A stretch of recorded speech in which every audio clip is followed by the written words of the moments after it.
दोस्तों, किसी के भी मन की बातें जानने के लिए तीन तरीके होते हैं, लेकिन इन तीनों तरीकों को समझना अति आवश्यक है। यदि आप इन तीनों तरीकों को समझ लेते हैं, तो आप किसी के भी मन की बातें बड़ी ही आसानी से जान सकते हैं, समझ सकते हैं। तो चलिए इसे एक बुद्ध कहानी के माध्यम से समझते हैं कि किस तरह से आप दूसरों की मन की बातें जान सकते हैं, समझ सकते हैं। बहुत समय पहले की बात है, एक छोटा सा गांव था। उस गांव में दो भाई रहा करते थे।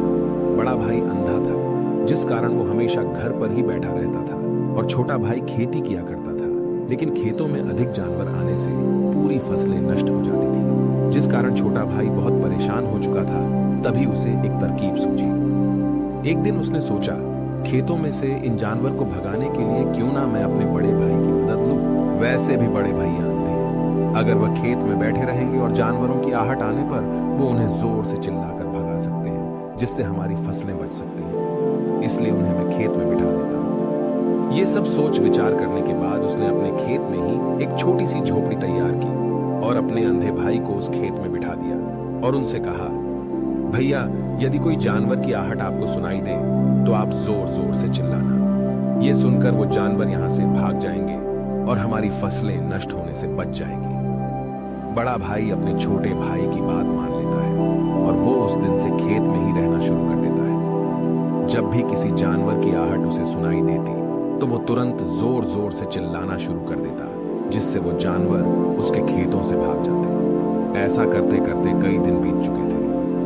तभी एक दिन उसके खेत में एक हिरण भागता हुआ आता है और वह खेत के बांध को तोड़कर वहां से भाग गया। लेकिन उसी हिरण का पीछा करते हुए एक राजा भी उस खेत में आ पहुंचा।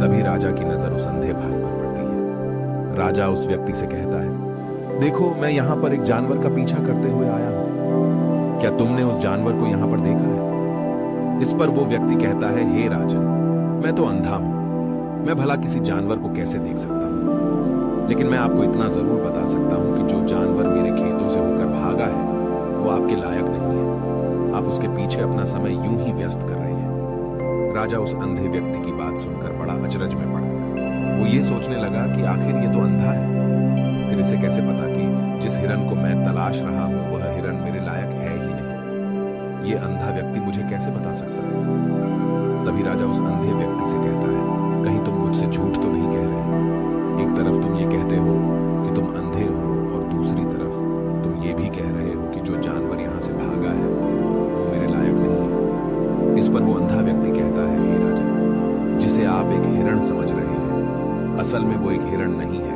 बल्कि एक हिरणी है, और वो भी गर्भवती है। और जहां तक मुझे ज्ञान है, मैंने कभी किसी राजा को किसी गर्भवती हिरणी का शिकार करते हुए नहीं सुना है। और इसी कारण मैं आपसे ये कह रहा हूं कि वो हिरणी आपके लायक नहीं है। आप उसके पीछे अपना समय व्यर्थ ना करें। यह सुनकर राजा और भी अचरज में पड़ गया। वो ये सोचने लगा कि आखिर ये अंधा आदमी ये कैसे जान सकता है कि वो हिरणी है और गर्भवती है। राजा कुछ देर सोच विचार करने के बाद अपने सेनापति से कहता है, सेनापति जी, मुझे वो जानवर जिंदा चाहिए, क्योंकि मुझे यह पता करना है क्या वह हिरणी है और क्या वह गर्भवती है। क्योंकि यह अंधा आदमी बहुत विश्वास के साथ कह रहा है और मुझे इस बात की पुष्टि करनी है। यदि वह हिरणी हुई और गर्भवती हुई तो वह हमारे शिकार के लायक नहीं है, क्योंकि हम तो एक हिरण का पीछा कर रहे थे।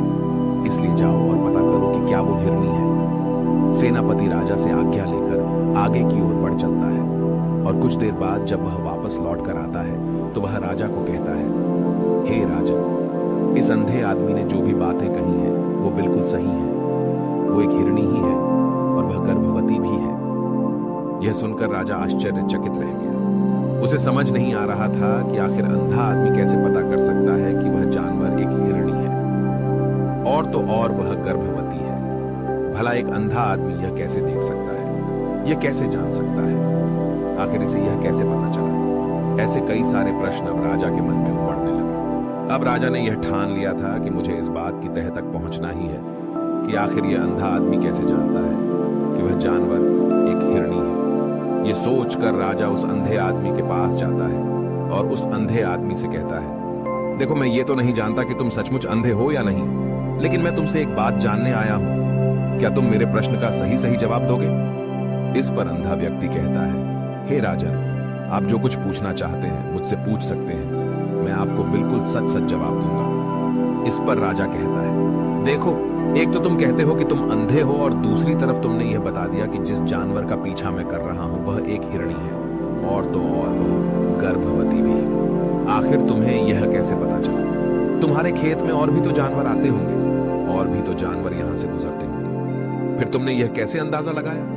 तभी वह अंधा व्यक्ति राजा से कहता है, हे राजन, आप जिस हिरणी का पीछा कर रहे थे वही हिरणी जब मेरे खेत में आई, उसकी रफ्तार और उसके भागने की आहट से मुझे यह एहसास हो चुका था कि यह एक हिरणी है, और मेरे खेत की जो बांध है वह बहुत छोटी है, उसकी ऊंचाई ज्यादा नहीं है। यदि कोई हिरण होता तो उस बांध को बड़ी आसानी से लांघ जाता, लेकिन वह हिरणी इस बांध को तोड़कर भागी है, और यदि वह इस बांध को छलांग लगाकर पार करने का प्रयास करती तो इससे उसके बच्चे को खतरा होता, और इसी बात से मैंने यह पता लगा लिया कि वह गर्भवती है। इस कारण वह ज्यादा ऊंची छलांग न लगाकर मेरे खेत की बांध को तोड़ते हुए भाग गई। इस पर राजा के मन में एक और प्रश्न उठा। राजा ने कहा, किंतु तुम्हें कैसे पता चला कि वो एक हिरणी ही है, और भी तो कोई जानवर यहां पर आ सकते हैं? इस पर वो अंधा व्यक्ति कहता है, हे राजन, मैं पूरा दिन सुबह शाम यहीं पर बैठा रहता हूं, और मेरी सुनने की शक्ति बहुत तेज है।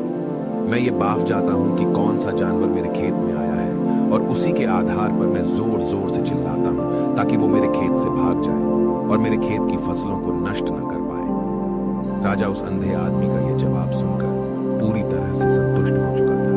वो मन ही मन ये सोच रहा था कि आदमी भले ही अंधा हो, लेकिन ये तो बड़ा ज्ञानी मालूम पड़ता है। इस आदमी से कुछ ना कुछ तो काम निकलवाना ही चाहिए। ये विचार लिए हुए राजा वहां से वापस अपने महल की ओर लौट जाता है। राजमहल पहुंचते ही राजा उस अंधे व्यक्ति से कहता है, आप तो बड़े ज्ञानी व्यक्ति हैं, आपको किसी भी बात का पता बड़ी आसानी से चल जाता है। आज मैंने आपको यहाँ पर इसलिए बुलाया है क्योंकि मैं आपसे ये जानना चाहता हूँ कि मेरी पत्नी पतिव्रता है या नहीं। इस पर वो अंधा व्यक्ति कहता है, हे राजन, ये कैसा प्रश्न हुआ? इस पर राजा कहता है, मैंने आपसे बिल्कुल उचित प्रश्न किया है, मुझे इस प्रश्न का उत्तर दीजिए। इस पर वो अंधा व्यक्ति कहता है, हे राजन, ये सारी बातें जाने दीजिए। आपकी शादी को इतने साल बीत चुके हैं, और अब आप ये बात क्यों जानना चाहते हैं? आपके मन में ऐसे प्रश्न क्यों उठ रहे हैं? इस पर राजा जिद करते हुए कहता है, देखिए, आपको मुझे इस प्रश्न का उत्तर तो देना ही होगा। यदि आप मुझे इस प्रश्न का उत्तर नहीं देंगे तो मैं आपको मृत्युदंड दे दूंगा। राजा के मुख से यह बात सुनकर वो अंधा व्यक्ति कहता है, हे राजा, यदि आप इस प्रश्न का उत्तर चाहते हैं तो उसके लिए आपको मेरा एक काम करना होगा। राजा कहता है, बोलो, मुझे क्या काम करना होगा? इस पर व्यक्ति कहता है, इसके लिए आपकी पत्नी को मेरे साथ कमरे में अकेले छोड़ना होगा। उस अंधे व्यक्ति की यह बात सुनकर राजा पहले तो क्रोधित हो जाता है, लेकिन फिर कुछ सोच विचार करने के बाद वह उस व्यक्ति की बात मान लेता है और अपने सेनापति को आदेश देता है, सेनापति जी, इस व्यक्ति को और मेरी पत्नी को एक कमरे में कुछ देर के लिए अकेला छोड़ दें। सेनापति बिल्कुल वैसा ही करता है। अब राजा की पत्नी और अंधा आदमी एक कमरे में बंद हो चुके होते हैं। तभी वो अंधा आदमी राजा की पत्नी से कहता है, मुझे आपको छूना है। इस बात पर रानी अत्यधिक क्रोधित हो जाती है और उस अंधे आदमी को वो पकड़ पकड़ कर पीटने लगती है, कभी हाथों से तो कभी लातों से तो कभी पटक पटक कर। इस तरह से उन्होंने उस अंधे आदमी की खूब पिटाई की। उसके बाद किसी तरह से वह अंधा आदमी अपनी जान बचाकर वहां से भाग निकलता है और वह राजा के पास पहुंचता है और वह राजा से कहता है, हे राजन, आपकी पत्नी पतिव्रता नहीं है। यह बात सुनकर राजा अत्यधिक क्रोधित हो उठता है और राजा अपनी तलवार निकालकर सीधा अपनी पत्नी की ओर जाता है और क्रोधित होकर वह अपनी रानी से कहता है, रानी जी, आज मैं जो भी सवाल आपसे करने वाला हूं उसका मुझे सच सच जवाब दीजिएगा, और यदि आपने एक शब्द भी झूठ कहा तो मैं आपका अभी के अभी सर धड़ से अलग कर दूंगा। तभी आगे वह राजा कहता है, मुझे बताइए, क्या आप पतिव्रता हैं या नहीं? इस पर रानी कहती है, हे राजन, आप भले ही मुझे जान से मरवा दीजिए, लेकिन मैं पतिव्रता नहीं हूं। राजा यह बात सुनकर बहुत खुश हुआ, क्योंकि उस अंधे आदमी ने जो भी कहा था वह बिल्कुल सच था। यह बात सुनकर तुरंत ही राजा उस आदमी के पास पहुंचता है और आकर उस अंधे आदमी से कहता है, तुम्हें कैसे पता चला कि मेरी पत्नी पतिव्रता नहीं है? इस पर वह अंधा आदमी कहता है, हे राजन, बड़ी सीधी सी बात है, मैंने तो आपकी पत्नी से बस इतना ही कहा था कि मुझे आपको छूना है। और इस बात पर वह इतना क्रोधित हो उठी कि उन्होंने गुस्से में आकर मुझे लात घूंसों से पीटना शुरू कर दिया। और भला कोई औरत किसी और मर्द को कैसे छू सकती है, लेकिन उन्होंने न आव देखा न ताव, बस लात घूंसे मुझ पर बरसाने शुरू कर दिए। वह भी तो एक छूना ही हुआ, और एक पतिव्रता नारी कभी भी पराये मर्द को नहीं छूती। जब मैंने उसे छूने के लिए कहा था तो वह उस वक्त मुझे मना कर सकती थी, लेकिन उन्होंने तो मुझे पीटना शुरू कर दिया और देखते ही देखते उन्होंने मेरे पूरे शरीर को छू लिया। अब आप ही बताइए, ऐसी स्त्री भला पतिव्रता कैसे हो सकती है? इस पर राजा कहता है, तुम तो बड़े ज्ञानी मालूम पड़ते हो। अच्छा ठीक है, चलो तुम मेरे एक प्रश्न का और जवाब दो। यदि तुमने मुझे इस प्रश्न का सही सही जवाब दे दिया तो मैं तुम्हें यहां से जाने दूंगा। आगे राजा उस अंधे आदमी से कहता है कि तुम मुझे यह बताओ, क्या मैं सच में अपने पिताजी का ही बेटा हूं या फिर किसी और का? इस पर वह अंधा भी कहता है, हे राजन, इस बात से आपका क्या लेना देना? आप किसी की भी औलाद हो, आखिर आप हैं तो इस राज्य के राजा, इसलिए इस प्रश्न को जाने दीजिए। लेकिन राजा कहता है, नहीं नहीं, मुझे इस प्रश्न का सही सही जवाब चाहिए, अन्यथा यह प्रश्न मुझे हमेशा परेशान करता रहेगा। इसलिए मैं इसका सही सही जवाब जानना चाहता हूं। यदि तुम इसका सही सही जवाब दे देते हो तो तुम यहां से जा सकते हो, मैं तुम्हें नहीं रोकूंगा। इस पर वह अंधा आदमी कहता है, हे राजन, इसके लिए तो मुझे आपके मां के पास भी जाने की कोई आवश्यकता नहीं है। मैं आपको अभी अभी यह बता सकता हूं कि आप किसकी औलाद हैं, लेकिन उससे पहले मैं चाहता हूं कि आप मुझसे एक वादा करें कि आप मुझ पर क्रोध नहीं करेंगे। राजन ने कहा, मैं तुमसे वादा करता हूं, मैं तुम पर क्रोध नहीं करूंगा। इसके बाद वह अंधा आदमी राजा से कहता है, हे राजा, आप हैं तो अपने ही पिता के पुत्र, लेकिन आप पर एक कंजूस सेठ की छाया पड़ी हुई है। यह सुन राजा बहुत क्रोधित हो उठा और वह तुरंत तलवार निकालकर अपनी मां के पास जा पहुंचा। वह वहां पर पहुंचने के बाद अपनी मां से कहता है, मां, मुझे सच सच बताइए, क्या मैं अपने ही पिता का पुत्र हूं या नहीं?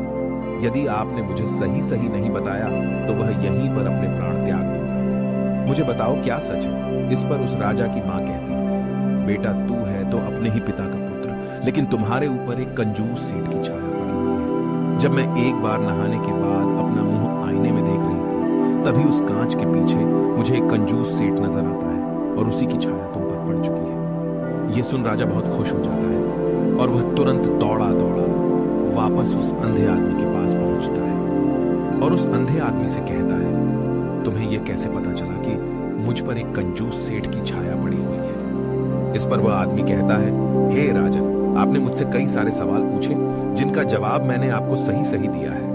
यदि कोई और राजा होता तो मुझे इसके बदले में ढेरों सारे इनाम मिल चुके होते, लेकिन अब तक आपने एक फूटी कौड़ी तक नहीं दी है। इस बात से ही मैंने अंदाजा लगा लिया था कि आप बहुत कंजूस हो। यह बात सुनकर राजा जोर जोर से हंसने लगा और कहता है कि आप जो भी मांगेंगे वह मैं आपको अवश्य दूंगा, लेकिन मुझे यह बताओ कि तुम्हें कैसे पता चल जाता है कि कौन सी बात सही है और कौन सी गलत? तुम किसी भी बात का इतना सटीक और सही जवाब कैसे दे पाते हो? इस पर वह अंधा आदमी कहता है, हे राजन, मैं तो वैसे ही अंधा हूं। यदि मेरी आंखें होती तो मैं किसी की भी मन की बातें बड़ी सरलता से जान लेता। मन की एक भाषा होती है और यह भाषा मनुष्य के शरीर के व्यवहार के रूप में देखी जा सकती है। उसकी आंखों से, उसके होठों से, उसके काम करने के तरीके से, उसकी क्रियाओं से पता किया जा सकता है कि उसके मन में क्या चल रहा है। उसके आधार पर हम किसी के भी मन की बातें जान सकते हैं। लेकिन मैं तो अंधा हूं, मैं देख नहीं सकता, इसलिए मैं क्रियाओं से देखता हूं। यदि मुझे कोई बात जाननी हो तो अगले आदमी को कुछ काम देना पड़ता है, जिस पर वह व्यक्ति किस प्रकार काम करता है, किस तरीके से इस काम को करता है, उसके आधार पर ही मैं यह पता कर पाता हूं कि उसके मन में क्या चल रहा है। तभी वह राजा कहता है, तो क्या इसका अर्थ यह हुआ कि मैं भी किसी के मन की बातें जान सकता हूं?